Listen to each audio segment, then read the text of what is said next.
Hello friends, कैसे हैं आप सब। उम्मीद करती हूँ कि आप लोग सब ठीक ठाक होंगे। तो आइए फ्रेंड्स, मैं आप लोगों के साथ बहुत ही रोचक कहानी लेके आई हूँ। कहानी में लास्ट तक बने रहें, पूरी कहानी सुने। कहानी है वो बारिश की बूंदें।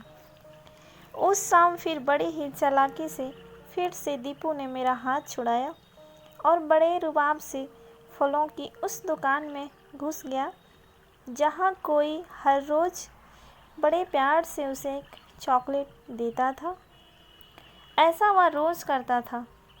हालांकि मुझे फलों वाले चाचा के अलावा वहाँ कभी कोई दिखा नहीं, लेकिन दीपू हमेशा उस लड़की के बारे में बातें करता था जो उसे रोज़ एक चॉकलेट दिया करती थी। खैर, बस आ गई थी। काफ़ी देर से बस स्टैंड पर बस का इंतज़ार करते करते मेरे पैर में दर्द हो गए थे। मैंने दीपू को आवाज़ लगाई। अंदर से दीपू दौड़ता हुआ आया और हर रोज़ की तरह मुझे अपने अंदाज में चॉकलेट दिखाते हुए बस में चढ़ गया। हर बार उसके इस तरह से चॉकलेट दिखाकर चिढ़ाने पर मैं मुस्कुरा जाता और यूं ही पीछे मुड़कर फलों की उस दुकान में देखता। पर मुझे तो फल वाले दुकान में फलों वाले चाचा के सिवा कोई दिखाई नहीं देता। मैं बहुत कोशिश करता कि शायद कोई हो, पर नहीं, मुझे चाचा के अलावा कोई नहीं दिखाई देता। लगभग 2 साल पहले की बात है। वो एक दिन था जब दीपू, मैं और संगीता खुशी खुशी से संगीता के घर से आ रहे थे कि अचानक एक तेज़ रफ्तार हाईवे से ट्रक हमारे सामने आ गया। मुझे कुछ समझ आता तब तक ट्रक ने हमारी कार को पलट कर रख दिया। कार पलटकर रोड की दूसरी साइड पर चली गई थी। 2 दिन बाद जब मुझे अपने आप को हॉस्पिटल में पाया तो मुझे कुछ समझ नहीं आ रहा था कि क्या हुआ। मेरे पास मेरी माँ थी। मैंने माँ से संगीता और दीपू के बारे में पूछा। उन्होंने बताया कि दीपू पास वाले वार्ड में है और अब वह ठीक है। फिर मैंने माँ से संगीता के बारे में पूछा। माँ, संगीता कहाँ है? और संगीता के बारे में पूछने पर माँ फूट फूट कर रोने लगी। मैंने कहा, बताओ ना माँ, संगीता कहाँ है?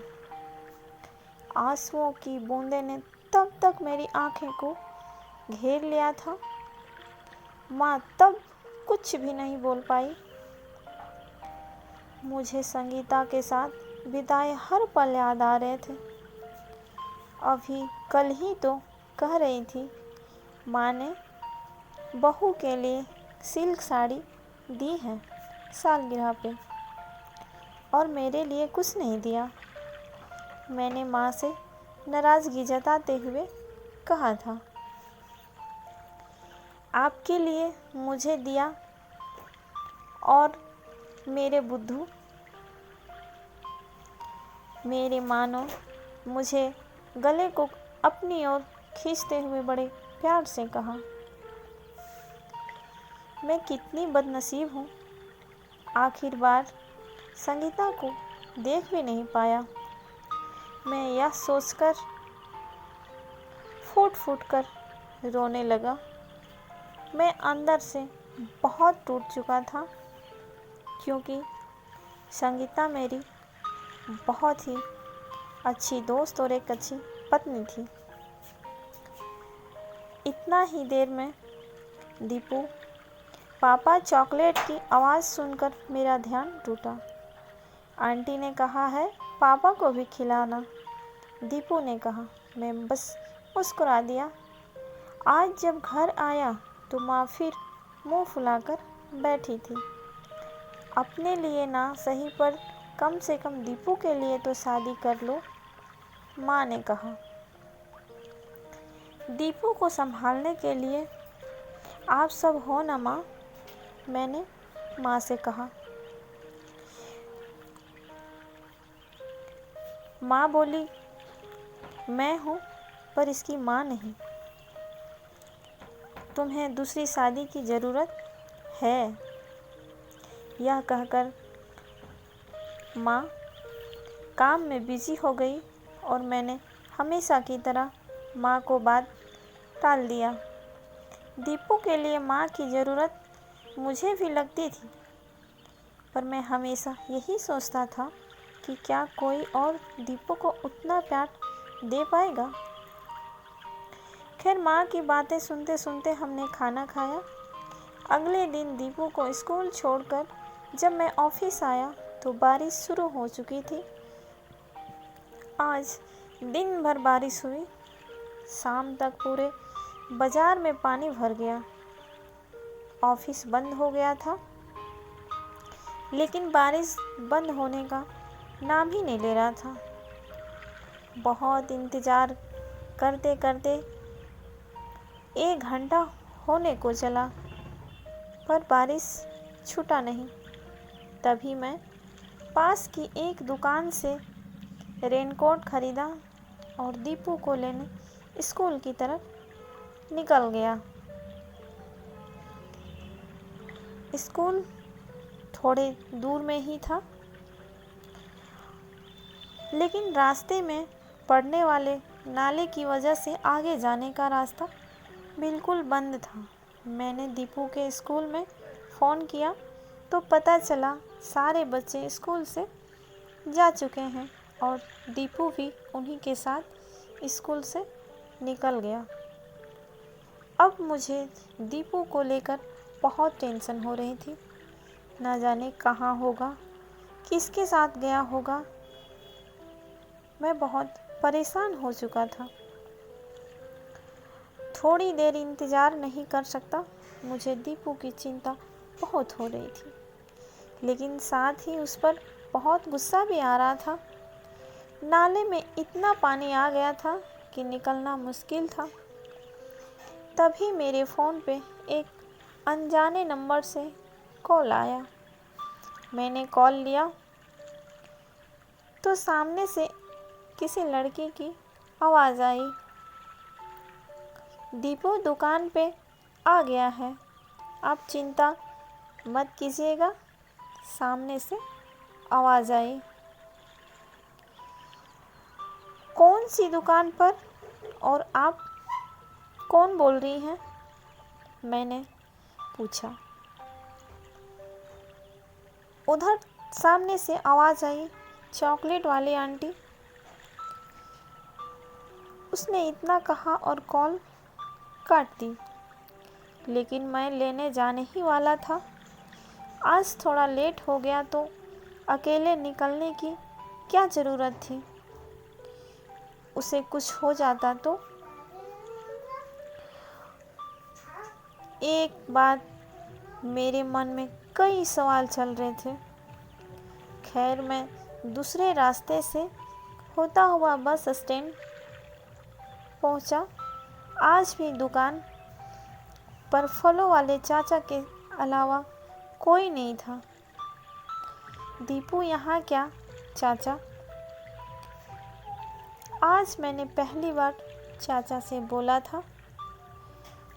इतने दिन रहने के बाद मुझे चाचा से कभी बात नहीं हुई थी।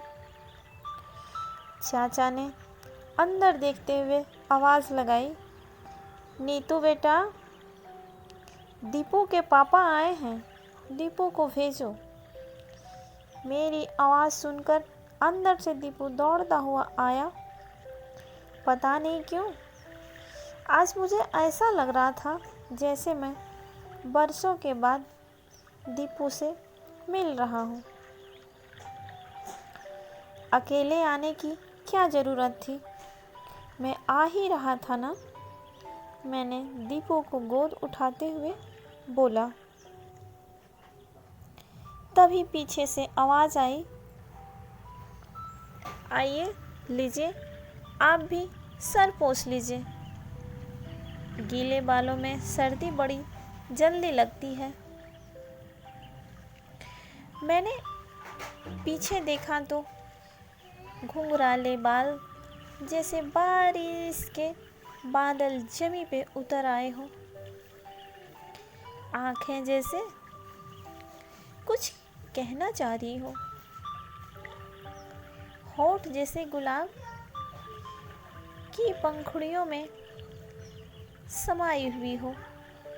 पटियाला सूट में मैंने पहली बार दीपू के चॉकलेट वाली आंटी को देखा। हाथ में टॉवेल लिए उसने फिर कहा, सर पोंछ लीजिए, चाय बना देती हूँ। जब कोई अनजान अपने जैसी बातें करे तो दिल में एक अजीब सी आवाज़ आती है, कहीं ये वही तो नहीं, कहीं कोई अपना सा लग रहा है। ऐसे ही बिल्कुल संगीता मुझसे कहा करती थी। वो हमेशा यही कहती थी, हर बारिश में मुझे उसके साथ भीगना अच्छा लगता था। लेकिन वो सर्दी का बहाना करके पहले तो टाल देती थी, लेकिन जब बारिश में भीगते हुए मुझे देखती थी तो मुझे देखकर खुद भी आ जाती थी और कहती थी, आप कहो तो आग में कूद जाएं, या तो सिर्फ बारिश है। और मैं मुस्कुराकर कहता था, जहाँ भी जाएंगे साथ चलेंगे। लेकिन ज़िंदगी के बीच सफ़र में ही वो मुझे अकेला छोड़कर चली गई। हमने संगीता के साथ बहुत ही सुनहरा पल बिताया था। एक एक याद बनकर रह गए और मैं उसी याद के सहारे जी रहा हूँ। अगर दीपू ना होता तो मैं भी कब से उसके पास चला गया होता। सोचते सोचते मेरी आंखों में आंसू आ गए। लो हो गया ना जुकाम, देखो आंखों में पानी आ गए। मैं मुस्कुराया और मेरे जाने के बाद आज पहली बार मुस्कुराया था।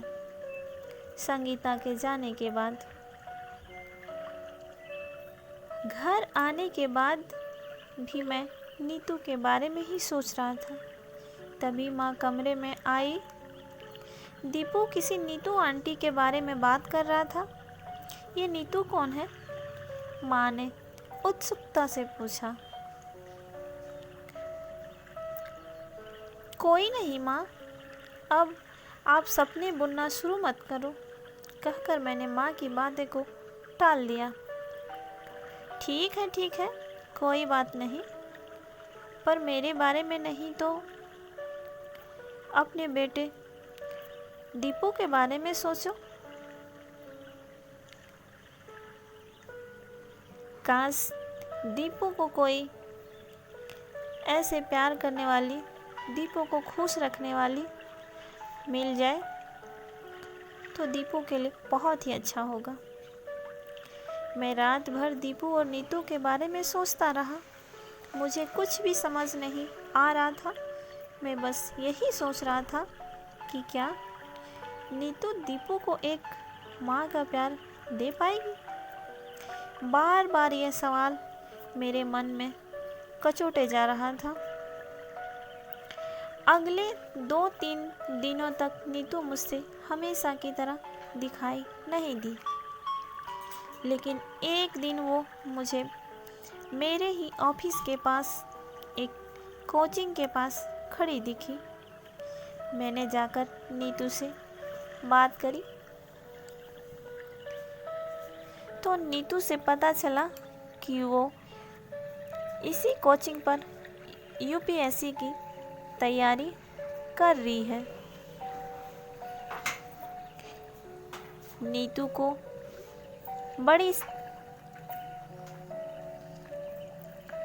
धीरे धीरे हमारी मुलाकातें बढ़ने लगी। बहुत ही जल्द हमारी दोस्ती नीतू के साथ हो गई और पता ही नहीं चला दोस्ती कब प्यार में बदल गई। हम दोनों को एक दूसरे से बातें करना, एक दूसरे के साथ वक्त बिताना, एक दूसरे से मिलना बहुत ही अच्छा लगने लगा। वक्त कब गुजरता पता ही नहीं चलता। हम घंटे एक दूसरे के साथ दीपू और उसके साथ अपने भविष्य के सपने बुनते। वक्त के साथ हमने भी दूसरे से शादी करने का फैसला ले लिया था। नीतू जब वो शादी के बारे में अपने पिता की बात करी, पिता की बहुत ही लाडली थी। वो नहीं चाहती थी कि उसके पिताजी को ठेस पहुँचे। लिहाजा एक दिन नीतू ने मेरे बारे में अपने पिताजी से बात की।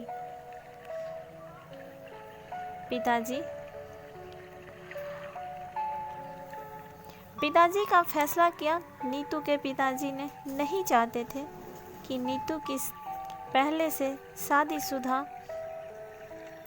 किसी ऐसे इंसान से हो जो शादी करके उसके 5 साल के बेटे हों।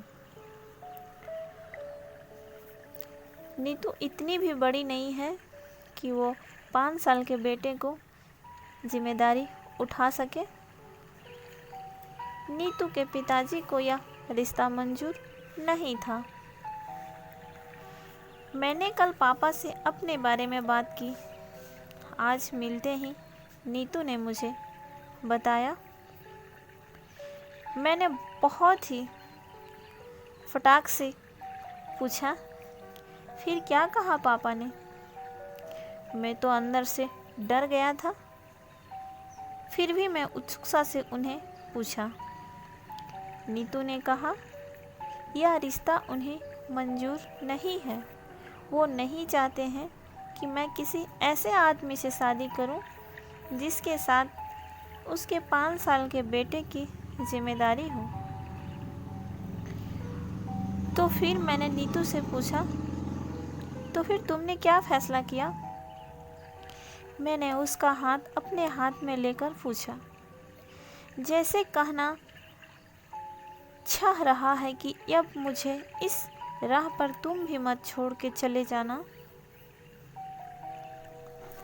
मेरी आंख में आंसू भर चुके थे। एक बार मैं पापा के लिए तुम्हें भूल सकती हूँ, पर दीपू को नहीं, नीतू ने कहा। अब वो मुझसे अपनी माँ को ढूंढता है। मैं उसके लिए इस तरह उसके विश्वास को मैं तोड़ना नहीं चाहती। आज शाम माँ की आंखों में आंसू थे, इसलिए नहीं कि उन्हें एक बहू मिल गई, बल्कि इसलिए कि दीपू का हाथ थामे उसे नीतू से मैं संगीता का नजर आ रही थी। माँ, फिर 5 साल बाद हमारा शहर एक स्मार्ट सिटी में बदल रहा था। बस स्टैंड को तोड़कर स्मार्ट बस स्टैंड बनाने की योजना शुरू हो चुकी थी। पर थी नए स्टैंड की जद में चाचा की वो दुकान भी तोड़ने की कोशिश कर रही थी, जहाँ कभी बस का इंतज़ार किया करता था। बस स्टैंड पर हाथ ठेला और फलों की दुकानें लगाने वाले सभी लोग बहुत परेशान थे। वो कह रहे थे कि यहाँ के कलेक्टर के इस फैसले पर नाखुश थे और कलेक्टर से इस बारे में बात करने के लिए चाचा की दुकान के सामने बहुत सारे लोग जमा थे। आपस में बातें कर रहे थे कि हम लोग के साथ क्या होगा। कुछ नहीं होने वाला चाचा खुद ही अकेले अपनी दुकान में बड़बड़ाए जा रहे थे। ये नेता और अमीर लोग गरीबों का सब कुछ छीन लेते हैं, उनकी बेटियां भी। ऐसा कहकर चाचा की आंखों में आंसू छलक पड़े। कुछ देर बाद थोड़ी ही दूरी पे एक सफ़ेद कलर की कार दिखाई दी। कार में लाल बत्ती जल रहे थे। उससे एक लड़की उतरी। किसी को कहीं जाने की ज़रूरत नहीं है, सरकार इसी जगह आपके लिए पक्की दुकानें बना कर देंगी, कलेक्टर साहिबा ने गाड़ी से उतरते ही कहा। जोरदार तालियों के साथ सभी ने कलेक्टर साहिबा को स्वागत किया, अभिवादन किया। तभी कलेक्टर साहिबा की दुकान की ओर बढ़ी। कलेक्टर साहिबा ने जाके उस फल वाले चाचा के पास खड़ी हुई और चाचा के पैर छूकर बोली, पापा अब भी माफ़ नहीं करोगे?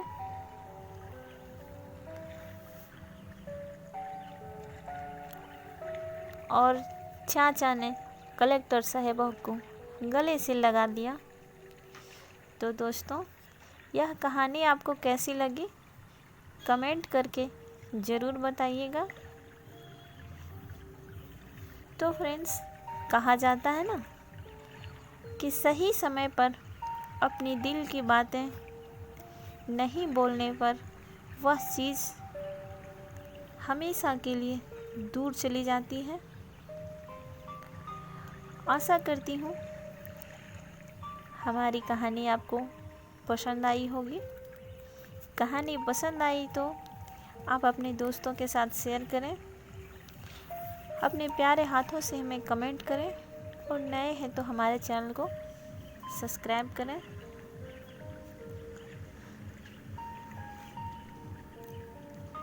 धन्यवाद फ्रेंड्स, आपने पूरी कहानी सुन लिए हो। तब तक के लिए अपना ख्याल रखें। Thank you.